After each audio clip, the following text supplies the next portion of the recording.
नमस्कार साथियों, स्वागत है आप सभी का स्टडी IQ पीसीएस चैनल पर। मेरा नाम है अभिषेक और आज बिहार की खबर में हम दो गवर्नमेंट स्कीम्स को जो कि बिहार की हैं उन गवर्नमेंट स्कीम्स को डिस्कस करने वाले हैं। इन स्कीम्स के नाम है मुख्यमंत्री बालिका कैंसर प्रतिरक्षण योजना और मुख्यमंत्री ग्रामीण सेतु निर्माण योजना। आप जानते हैं कि एग्जाम जो होता है आपका, चाहे वो पीसीएस एग्जाम ही हो या फिर कोई वनडे एग्जाम ही क्यों ना हो, उन सब में ऐसा होता है कि गवर्नमेंट स्कीम्स से रिलेटेड क्वेश्चंस पूछे जाते हैं, चाहे वो आपके मल्टीपल चॉइस क्वेश्चंस की तरीके से पूछे जाएं या फिर मेंस एग्जामिनेशन में डायरेक्टली उनको लिंक करके भी क्वेश्चंस आ जाते हैं। तो आज जो भी चीज़ हम डिस्कस करेंगे बहुत डीपली डिस्कस करने वाले हैं और आपके लिए काफ़ी इंपॉर्टेंट है। चलिए वीडियो स्टार्ट करते हैं। और स्टार्ट करने से पहले अगर आप तैयारी कर रहे हैं स्टेट पीसीएस एग्जामिनेशंस की और स्पेसिफिकली इन स्टेट्स की, तो आपके लिए स्टडी IQ पीसीएस लेकर आया है फाउंडेशन संकल्प बैच 6। इसमें आप एडमिशन लेके अपनी स्टेट पीसीएस की जो तैयारी है उसको बहुत ही अच्छे से सुदृढ़ तरीके से आगे बढ़ा सकते हैं और पूरा सपोर्ट स्टडी IQ पीसीएस जो है वो प्रोवाइड करेगा। मैक्सिमम डिस्काउंट आपको कब मिलेगा इस कोर्स को परचेस करने के लिए? जब आप स्टडी IQ पीसीएस की वेबसाइट पर जाएंगे तब AKS लाइव कोड का यूज आपको करना है। ठीक है, इस कोड का यूज करेंगे तो मैक्सिमम डिस्काउंट मिल जाएगा। बाकी इसके अलावा कोई भी इंफॉर्मेशन आपको चाहिए होगी तो नीचे दिए हुए नंबर पे भी आप कॉल कर सकते हैं। चलिए वीडियो स्टार्ट करते हैं। यहाँ पे आप देख पा रहे हैं पहली जो स्कीम है हमारी वो है बिहार में मुख्यमंत्री बालिका कैंसर प्रतिरक्षण योजना का शुभारंभ है। पहले चरण में इन 5 जिलों में फायदा होगा। जिलों के नाम भी जानेंगे और ये होता क्या है, कौन सी कैंसर है, किस कैंसर से रिलेटेड ये इंफॉर्मेशन आज दी जाने वाली है, वो उसके बारे में डिस्कस करेंगे। कौन सा वायरस रिस्पॉन्सिबल होता है, everything what we need to know, ये सारी चीजें डिस्कस करने वाले हैं। देखिए पहला जो बात ये है कि भाई कौन से कैंसर की ये गवर्नमेंट स्कीम है, किस कैंसर की घटना से, कौन सा ऐसा डिजीज है उससे रिलेटेड है। तो यहां पर लिखा हुआ है कैंसर कौन सा है, सर्वाइकल कैंसर। ठीक है, सर्वाइकल कैंसर से रिलेटेड इंफॉर्मेशन है और ये जो बीमारी है, ये जो कैंसर होता है, डिजीज जो होती है, ये वुमेन रिलेटेड डिजीज है। महिलाओं में ऐसी चीजें होती हैं। बचपन से ही अगर ये चीजें जो वैक्सीनेशन है इसका अगर वो दिया जाएगा तो प्रॉब्लम होने की संभावना बहुत कम हो जाती है। 98% के आसपास, 98 से 99% के आसपास ऐसा हो सकता है कि ये फ्यूचर में ना हो अगर टीकाकरण इसका हुआ है तब। ठीक है, तो कॉज क्या होता है इसके लिए? देखिए कैंसर कौन सा है, ये है सर्वाइकल कैंसर। किस कारण से होता है? वो होता है ह्यूमन पैपिलोमा वायरस। नाम क्या है इस वायरस का? HPV बोलते हैं इसको। ठीक है, HPV बोलते हैं इसको, नाम है इसका ह्यूमन पैपिलोमा वायरस। ठीक है, ये प्रीलिम्स के जो पॉइंट ऑफ व्यू से काफी इंपॉर्टेंट इंफॉर्मेशन है कि जो सर्वाइकल कैंसर होता है वो किस वायरस से होता है। ठीक है, ये इंपॉर्टेंट इंफॉर्मेशन थी, इसको नोट कर लीजिएगा। And you can see here ये ड्राइव भी स्टार्ट करी गई थी एंड बच्चियां हैं उनको वैक्सीनेशन भी दिया जा रहा है इनको। और किस एज से किस एज तक की बच्चियों को ये जो वैक्सीनेशन है वो दिया गया था HPV वायरस से बचने के लिए। तो इसके लिए जो वैक्सीन है वो भी यू कैन सी, एक और न्यूज आर्टिकल भी है यहाँ पे, HPV वैक्सीनेशन। ठीक है, HPV मतलब ये आप जान के कि वायरस है, उसी के लिए वैक्सीनेशन भी दिया गया है। और यू कैन सी मुफ्त HPV टीका देने वाला देश का पहला राज्य बना बिहार। प्रीलिम्स एग्जामिनेशन में ऐसा पूछा जा सकता है आपसे कि ऐसा कौन सा डिजीज है जिसके लिए बिहार जो है वो पहला राज्य बना है मुफ्त टीकाकरण करने के लिए। तो वो कौन सा है? HPV। And it's very important for you to know कि ये जो डिजीज है काफी ज्यादा प्रभावित करती है महिलाओं को। बच्चों से भी ऐसा हो सकता है कि जो एज ग्रुप होता है ना, अगर उन्हें वैक्सीनेशन नहीं दिया गया तो फ्यूचर पॉसिबिलिटीज बन जाती हैं इस वायरस के डेवलप होने की उनके बॉडी में। ठीक है, तो कौन सा है डिजीज, कौन सी थी? HPV थी। ठीक है, मतलब HPV वायरस होता है और सर्वाइकल कैंसर की बात हो रही है। यहाँ पर जो वैक्सीनेशन है वो दिया गया था और इस योजना के तहत you can see here HPV vaccine दी जाती है।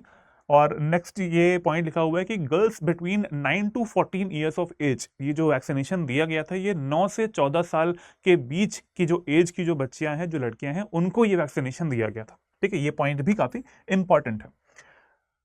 ये जो न्यूज़ थी अभी की शुरुआत में जो दिया गया है वो 5 जिलों में दिया गया है फर्स्ट फेज में। तो कौन से 5 जिले हैं? बिहार की राजधानी पटना इसमें आता है, नालंदा भी है इसमें, सीवान, पूर्णिया और मुजफ्फरपुर। इन जिलों से इस वायरस के जो वैक्सीनेशन है, HPV वैक्सीनेशन है, उसको स्टार्ट किया गया है। तो यही चीज़ यहाँ पे आर्टिकल में भी लिखा हुआ है। अब जानते हैं कि भाई ये जो डिजीज होती है, सर्वाइकल कैंसर होता है, इसके कुछ पॉइंट्स जो कि WHO की तरफ से दिए गए हैं वो क्या है। देखिए सर्वाइकल कैंसर के कुछ पॉइंट्स यहाँ पे लिखे हुए हैं। The first point here says कि भाई सर्वाइकल कैंसर महिलाओं में होने वाला चौथा सबसे आम कैंसर है। चौथा सबसे आम कैंसर, सबसे ज्यादा प्रभावित करने वाले जो कैंसर होते हैं, देखो बॉडी में अलग अलग तरीके से कैंसर तो होते ही होते हैं और उनमें से वुमेन को प्रभावित करने वाले जो भी कैंसर्स रहते हैं, सबसे इंपॉर्टेंट है वो है ब्रेस्ट कैंसर, ठीक है, स्तन कैंसर एक होता है, और माउथ का कैंसर जो होता है वो भी काफ़ी प्रिवेलेंट है महिलाओं में भी, और ये जो है ये 4th नंबर पे, बाकी भी और भी कई सारे रहते हैं बॉडीली जो होते हैं, बट ये भी 4th नंबर पे आता है, that is very important for you to understand, ठीक है। सर्वाइकल कैंसर होता है, किससे होता है? ये HPV वायरस से होता है।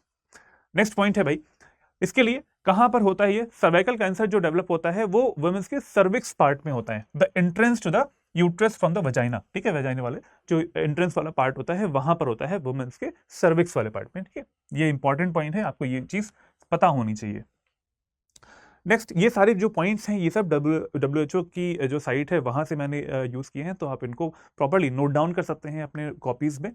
नेक्स्ट पॉइंट है यहाँ पे कि इस HIV से पीड़ित महिलाएं जो होती हैं, देखो HIV पॉजिटिव अगर कोई महिला है तो उसको सर्वाइकल कैंसर होने की जो संभावना होती है वो 6 गुना बढ़ जाती है।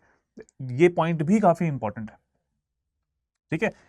अगर आप लेके चलते हैं कि भाई एक HIV ग्रसित महिला है या फिर एक HIV ग्रसित महिला नहीं है, मतलब नॉर्मल एक फीमेल अगर है वो, तो जो कि ज्यादा HIV ग्रसित महिलाएं हैं उनको 6 गुना ऐसी पॉसिबिलिटीज रहती है कि उनको सर्वाइकल कैंसर हो सकता है, ठीक है। तो this is very important point. Next point is, यदि प्रारंभिक चरण में निदान किया जाए और तुरंत इलाज किया जाए तो सर्वाइकल कैंसर को ठीक किया जाता है, ठीक है, ये क्योरेबल है। तो अगर कभी भी आता है कि ये क्योरेबल नहीं है तो ये स्टेटमेंट गलत हो जाएगा, इट इज क्योरेबल, ठीक है। बशर्ते क्या होगा, इसमें आपको शुरुआत से ही वैक्सीनेशन किया जाए, ठीक है। जो जैसे एज है 9 से 14 साल के बीच की जो लड़कियां हैं, बच्चियां हैं, उनमें अगर इसके बारे में वैक्सीनेशन दिया जाता है तो फ्यूचर में ये कैंसर होने की संभावना है 98% तक, ऐसा हो सकता है कि वो नहीं होगा। तो हम कह सकते हैं कि ये क्योरेबल डिजीज है। बाकी जो अर्ली सिम्टम्स होते हैं, अगर उस समय पे भी पहचान में इसको रख लिया गया कि हाँ अभी ये सिम्टम्स आते जा रहे हैं और ऐसा हो सकता है कि फ्यूचर में डेवलप हो जाए, तो पहले से ही अगर आप डॉक्टर्स से परामर्श कर लेते हैं तो डेफिनेटली ये क्योरेबल रहता है, ठीक है। ये बात हो गई हमारे पहले न्यूज की, जो कि हमने देखा, जो कि बिहार सरकार ने फर्स्ट टाइम इसको फ्रीली स्टार्ट किया है बिहार में, और 5 जिले जो हैं हमने कवर किए पहले चरण में, उन जिलों में स्टार्ट किया जाएगा, ठीक है। चलिए अब आते हैं नेक्स्ट खबर पे, अगली खबर पे। एंड नेक्स्ट खबर जो है हमारी वो है रिलेटेड, बिहार के गांवों में फिर शुरू होगी मुख्यमंत्री सेतु निर्माण योजना। कौन सी है? मुख्यमंत्री ग्रामीण सेतु निर्माण योजना, इसकी बात की जा रही है, ठीक है। कौन कौन से ऐसे मेजर पॉइंट्स हैं जिनको ये कवर करती है, एंड यू कैन सी ये डेवलपमेंट्स भी चल भी रहे। ये स्कीम इंपॉर्टेंट क्यों है, हाईलाइट इस वजह से हो रही है क्योंकि न्यूज में हमेशा रहता है कि बिहार में जो वे पुल हैं वो गिरते जा रहे हैं, ठीक है, वो गिरते भी रहते हैं। अब ये तो आप भी जानते होंगे कि ये चीज़ बिहार सरकार के लिए बहुत ही ज़्यादा निगेटिव एक पॉइंट ऑफ व्यू बनाती है कि भाई ऐसा क्यों हो रहा है ना, करप्शन हो रही है, ये सब चीज़ें। तो गवर्नमेंट की तरफ से, बिहार सरकार की तरफ से इसको फिर से स्टार्ट किया गया है, और जल्दी अभी रिसेंट की ये न्यूज़ भी है। तो कौन कौन से ऐसे पॉइंट्स हैं जिन पर फोकस किया जाएगा? पहला है इसमें रूरल इंफ्रास्ट्रक्चर। नाम क्या है गवर्नमेंट स्कीम्स का? मुख्यमंत्री ग्रामीण सेतु, ठीक है, ग्रामीण सेतु निर्माण योजना। तो इसमें क्या है, रूरल इंफ्रास्ट्रक्चर को डेवलप किया जाएगा। जहां कहीं पे भी ऐसा आता है कि जब भी बाढ़ की स्थिति आती है, जैसे मानसून की स्थिति आई, तो मानसून में क्या होता है कि बाढ़ बहुत ज्यादा आती है बिहार में। तो ऐसे एरियाज जो कि बहुत ही अलग थलग हो जाते हैं या फिर बाढ़ से ग्रसित हो जाते हैं, वहां पर आवागमन की सुविधा नहीं हो पाती है, कनेक्टिविटी का इशू आ जाता है, तो वो उस कनेक्टिविटी को बनाने के लिए जो ब्रिजेस बनाए जाएंगे, ये जो पुल बनाए जाएंगे, ग्रामीण ये जो सेतु बनाए जाएंगे, ये काफी हेल्प करेंगे। पहला पॉइंट हमारा था रूरल इंफ्रास्ट्रक्चर का। दूसरा पॉइंट हो गया हमारा कनेक्टिविटी का। तीसरा पॉइंट है कंस्ट्रक्शन ऑफ स्मॉल ब्रिजेस। लगभग 1000 के आसपास ऐसा पॉसिबिलिटी है, ऐसा मानना है, ऐसा ऑब्जेक्टिव भी है कि 1000 के आसपास जो ब्रिजेस हैं, जो कि छोटे ब्रिजेस रहेंगे, उनको बनाया जाएगा और कनेक्टिविटी को बढ़ाया जाएगा। इसी के बारे में जानते हैं कि इसके कुछ ऑब्जेक्टिव्स क्या हैं, इसके फोकस एरियाज क्या हैं इसमें, और इसमें जो हमारे एडवांटेजेस हैं वो क्या निकलेंगे। तो पहला पॉइंट हमारा ये कह रहा है, वही चीजें यहाँ पे भी कवर हो रही हैं कि भाई जिन क्षेत्रों में मानसून के मौसम में कनेक्टिविटी की समस्या होती है, तो इस समस्या को दूर करने के लिए, उनसे निजात पाने के लिए इस गवर्नमेंट स्कीम्स को डेवलप किया जा रहा है। और क्योंकि 2005 में ऐसा हुआ था कि 2005 से मतलब नीतीश कुमार जो है उनकी गवर्नमेंट आई हुई है, और 2005 के बाद से बहुत सारे पुल बने भी हैं और वो गिरे भी हैं। तो ये जो पॉजिटिव पॉइंट्स हैं और जो नेगेटिव पॉइंट्स हैं, इन दोनों को साथ में चलते हुए चलिए, अभी 2016 में वैसे ये गवर्नमेंट स्कीम है ये बंद कर दी गई थी, लेकिन अभी फिर से स्टार्ट की जा रही है और ये सेकंड फेज है इसका स्टार्ट करने का। ठीक है, याद रखिएगा 2016 में इसको एंड कर दिया गया था और अभी फिर से अगेन इसको स्टार्ट किया गया है, क्योंकि न्यूज़ में बहुत सारी ऐसी घटनाएं रहती हैं कि पुल जो हैं वो गिर चुके हैं और एक नेगेटिव इंप्रेशन बनता है सरकार का भी, और नेक्स्ट चुनाव भी अगर आने वाले हैं तो उसमें भी, उसके लिए भी इसको सुदृढ़ तरीके से हमें फिर से स्टार्ट करना है। और नेक्स्ट इस आने वाले जो समय में कभी भी ऐसा ना हो कि कोई पुल गिर जाए, उसको पहले से ही मेंटेनेंस की जो समस्या है ना, मेंटेनेंस का इस स्कीम में इसको भी फोकस किया गया है। तो जितने भी पुल बने हैं उनको मेंटेन किया जाएगा, जहां कहीं पे भी ऐसा लगेगा कि वो टूट सकता है, उसकी जो स्ट्रेंथ है वो कम हो रही है, उसको मेंटेन करना ज़रूरी है। और कम से कम चुनाव तक तो ऐसी घटना ना ही हो पाए कि वहां पे कोई फिर से पुल गिरे। नेक्स्ट हमारा पॉइंट है, इसका जो ऑब्जेक्टिव है, इसका जो फोकस एरिया है वो यही आ रहा है कि remote and under developed rural regions जो हैं उनको डेवलप करना। जैसे कि पहला भी था, रूरल इंफ्रास्ट्रक्चर, जो कि ग्रामीण जो बुनियादी ढांचे होते हैं उनको बनाना, उनको डेवलप करना, ये इसका मेजर एम हो जाता है। ठीक है, नेक्स्ट आते हैं भाई, इसका कुछ ऑब्जेक्टिव्स हैं, कुछ इसके लाभ होते हैं इन ऑब्जेक्टिव्स के, वो क्या है एडवांटेजेस। पहला है स्मूथ ट्रांसपोर्टेशन एंड कनेक्टिविटी, ये लिंक आप अपने आप से कर लेंगे। ये जो क्वेश्चन आपका बन सकता है यहाँ से, मेंस का आराम से बन सकता है कि इस गवर्नमेंट स्कीम्स के लाभ क्या हो सकते हैं। तो लाभों में क्या होगा, एडवांटेजेस में क्या आ जाएगा यहाँ पे, इसमें कनेक्टिविटी अच्छी बनेगी और स्मूथ ट्रांसपोर्टेशन हो पाएगा। ठीक है, किस समय पे, नॉर्मल डेज में तो होगा ही होगा, जब डिजास्टर्स आती हैं, ठीक है, जब आपदाएं आती हैं, जैसे कि बाढ़ आ गई, बाढ़ की एक घटना हो गई मानसून के बाद में, तो उस समय पे अच्छी खासी व्यवस्था बन पाएगी और लोग स्थानांतरण कर पाएंगे, एक स्थान से दूसरे स्थान पर आवागमन भी कर पाएंगे, ठीक है, ट्रांसपोर्टेशन भी कर पाएंगे। तो ये इसमें एक पॉजिटिव पॉइंट भी है। नेक्स्ट आता है, अगर ट्रांसपोर्टेशन के लिए फैसिलिटीज अवेलेबल हैं तो डेफिनेटली ऐसा हो सकता है कि उसके साथ जुड़े हुए जितने भी एस्पेक्ट्स होते हैं,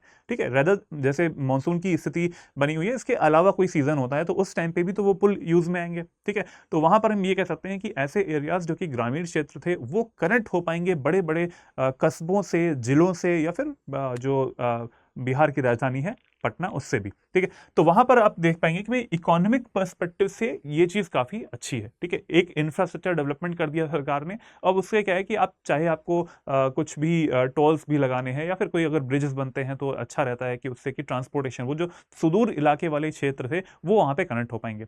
इकोनॉमिक पर्सपेक्टिव से लोगों का जो विकास होगा वो हो पाएगा। अगर कोई छोटा बिजनेस है तो वो डेवलप हो सकता है, क्योंकि वो जो प्रोडक्ट बनाते हैं वो किसी अन्य कस्बे में जाके, किसी अन्य जिले में जाके उसको सेल भी कर सकते हैं। तो ये इकोनॉमिक पर्सपेक्टिव से भी काफी इंपॉर्टेंट है। एजुकेशनल पर्सपेक्टिव से भी आप जानते हैं कि जब भी ऐसा होता है कि बाढ़ की स्थिति आती है तो बहुत समय तक ऐसा होता है कि बच्चे जो होते हैं वो अपने स्कूल्स में नहीं जा पाते हैं और स्कूलों में नहीं जाने से उनका एजुकेशनल जो ग्रोथ होनी चाहिए थी वो नहीं हो पाती है। ठीक है, तो एजुकेशनल पॉइंट ऑफ व्यू से भी काफी इंपॉर्टेंट है। साथ में हेल्थ केयर, ये तो 24/7 अवेलेबिलिटी रहनी चाहिए, इसको सबसे ज्यादा सपोर्ट मिलेगा अगर ब्रिजेस बन जाते हैं तो। क्योंकि गांव के जो इलाके होते हैं, सुदूर इलाके जो ऐसे होते हैं जहां पर उतनी ज्यादा फैसिलिटीज नहीं रहती हैं, at least primary health care system में तो वो लोग जा ही पाए। ठीक है, तो उसके लिए डेवलपमेंट काफी हेल्पफुल रहेगा। ठीक है, हेल्थ केयर डेवलपमेंट के लिए भी। तो ये सारे ऐसे पॉइंट्स हैं जो कि आपके इस स्कीम से रिलेटेड हैं और मेंस के पर्सपेक्टिव से भी काफ़ी इंपॉर्टेंट है। ये सारी इन्फॉर्मेशंस जो हैं ये गवर्नमेंट स्कीम्स की हैं, रिसेंट की हैं, इस वजह से बिहार की खबर में इंक्लूड की गई हैं। और जो पहला न्यूज़ थी वो तो सबसे ज़्यादा इंपॉर्टेंट थी आपके प्रीलिम्स के पर्सपेक्टिव से भी। चलिए, तो ये बात हो गई हमारी इन गवर्नमेंट स्कीम्स की। आज का जो क्वेश्चन है वो ये है आपके लिए, क्योंकि बिहार जीके से ये वाला क्वेश्चन मैंने लिया है, अगर आपको आता है तो आप जरूर से जरूर इसका जो आंसर है कमेंट बॉक्स में लिखिएगा। इसमें पूछा गया है कि लॉन्गिट्यूड और लैटिट्यूड्स क्या हैं बिहार के। देखो बहुत सिंपल सा क्वेश्चन है, 4 ऑप्शंस हैं, इन ऑप्शंस में से एक ऑप्शन करेक्ट है, आपको ये चूज करना है, आंसर करना है कमेंट बॉक्स में। इसके अलावा अब इसको आराम से देख लीजिएगा पॉज करके। ठीक है, इसके अलावा अगर आपको इस वीडियो का पीडीएफ चाहिए होगा तो वो पीडीएफ आपको मिल पाएगा मेरे टेलीग्राम चैनल पर। टेलीग्राम चैनल है लर्न एंड ग्रो विद अभिषेक। क्या है? लर्न एंड ग्रो विद अभिषेक, ये टेलीग्राम चैनल है। इस पे मैं टाइमली पीडीएफ जो है वो अवेलेबल करवा देता हूँ। डिस्कशन ग्रुप है डिस्कस एंड ग्रो विद अभिषेक और ईमेल आईडी है abhishek.singh@studiiq.com। You can scan this QR code also for joining this Telegram channel. इसके अलावा अगर आपको बीपीएससी से रिलेटेड या फिर जो आने वाला एग्जाम है आपका उसमें जीके स्पेशल या फिर ज्योग्राफी से रिलेटेड कोई भी इंफॉर्मेशन चाहिए, कोई भी वीडियोस चाहिए, तो वो आप देख सकते हैं यूट्यूब पर जाकर ही। स्टडी IQ पीसेस चैनल में जाएंगे, वहां पर सर्च कर लीजिएगा Bihar special GK for BPSC, मेरा नाम डाल दीजिएगा अभिषेक, तो वहां पे एक सीरीज मिल जाएगी आपको। इस सीरीज में आपको बहुत सारी इन्फॉर्मेशन मैंने कवर की है बिहार की ज्योग्राफी से रिलेटेड, ठीक है। तो ये वीडियोस काफी हेल्पफुल होंगे आपके लिए। आई थिंक आपको ये वीडियोस, ये जो सीरीज है बिहार की खबर, काफी अच्छी लग रही होगी। अगर अच्छी लग रही है तो प्लीज इसको लाइक भी कर दिया करिए और अपने साथियों के साथ शेयर भी कर दिया करिए। चलिए मिलते हैं नेक्स्ट वीडियो में, तब तक के लिए धन्यवाद। जय हिंद, जय भारत।